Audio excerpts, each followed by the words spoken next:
প্রিয় দর্শক আসসালামু আলাইকুম রহমতুল্লাহ। আর আসছি এখন শঙ্খ নদীর নিয়ে যে শঙ্খ নদীর মাছ কিন্তু প্রচুর সুস্বাদু ওনারা জানন, কিন্তু ইদানিং এই শঙ্খ নদীর মাছ কিন্তু আরা তেমন নপাই। ইয়ানের একমাত্র হারান হইল যে শঙ্খ নদীর যখন পানি কমে যাবে তখন কিছু অসাধু মানুষ 10-5 কেজি মাছের আশায় শঙ্খ নদীর নিয়ে বিষ প্রয়োগ করে, মাছ মারিবার বিষ। ইয়ানের ফলে প্রচুর পরিমাণ চিংড়ি মাছ মরি যায়গৈ এবং মাছের প্রজনন ক্ষমতা কমে যায়গৈ। ছোটো ছোটো মাছ যেগুন আছে এগুন মরি যায়গৈ। ইয়ানের কারণে আজিয়া দিনের পর দিন শঙ্খ নদীর মাছ বিলুপ্ত হইবার পথে। আর এই প্রাকৃতিক সম্পদ এগিন রক্ষা করানোর দায়িত্ব অনর আর বেগুনের।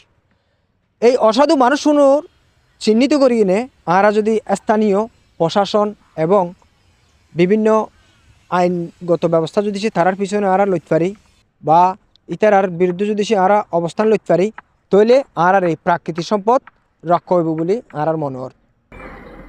অনেকে মনে করে দে জেলে হলে এই বিষ প্রয়োগ করে, আসলে না।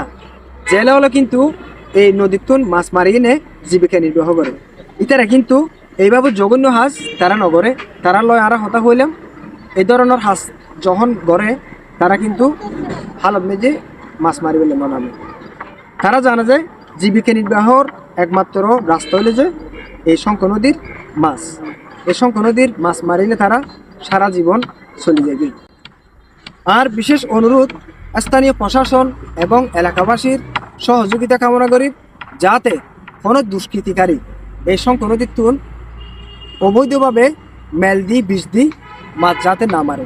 যদি কে মারি থাকিলে, যদি স্থানীয় মানুষের কে যদি সে হনিকে দেখিলে অ্যাকশন লেভেল নাই এবং পাশে সাতকানিয়া থানা আছে, থানার যে তারারে সাক্ষী প্রমাণ সহ জানাবেন বলে অনুরোধ করি।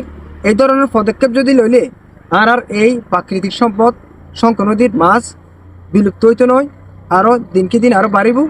জনগণ হলে মাছ চাইনে শান্তি পাইব। এই কামনা করি শেষ করি। বেগুন ভালো থাকবেন, সুস্থ থাকবেন। আল্লাহ হাফেজ।